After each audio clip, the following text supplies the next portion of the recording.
देखिए, श्री अखिलेश यादव जी जब से बिहार चुनाव हार करके आए, उनका मानसिक संतुलन बिगड़ा हुआ है।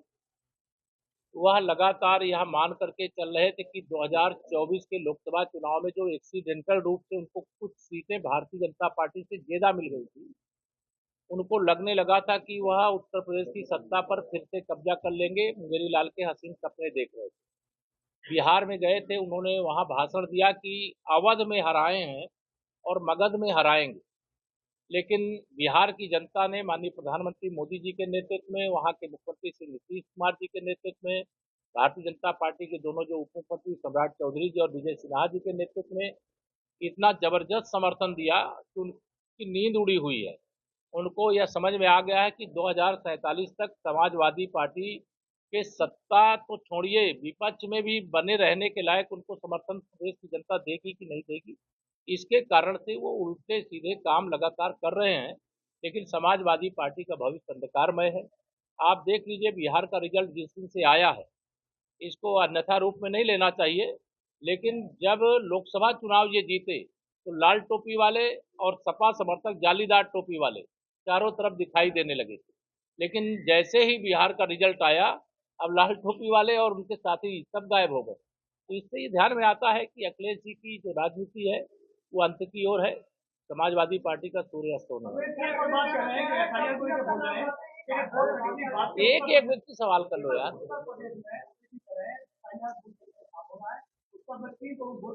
देखिए, श्री अखिलेश यादव जी की अब ये बचकानी बातों को मैं उनका क्या जवाब दूं। यद्यपि यह सवाल उनको चुनाव आयोग से करना चाहिए।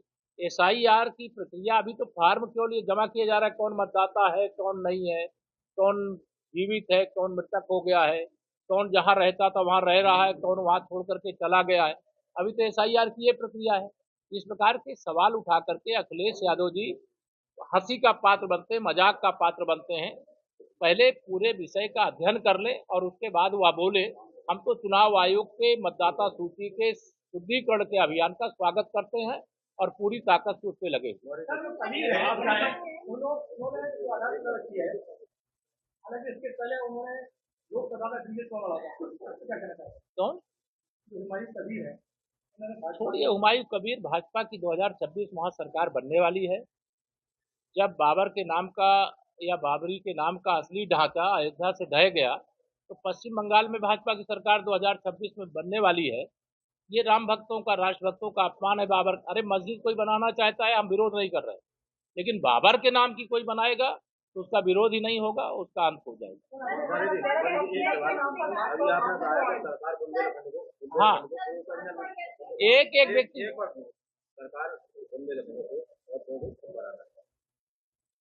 लेकिन क्या स्तर से हमारे सांसद ने उठाया है, तो मैं भी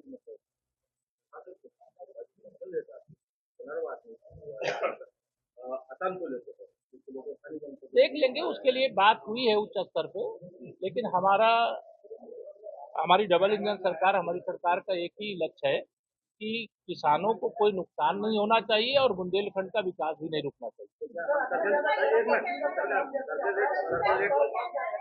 हाँ?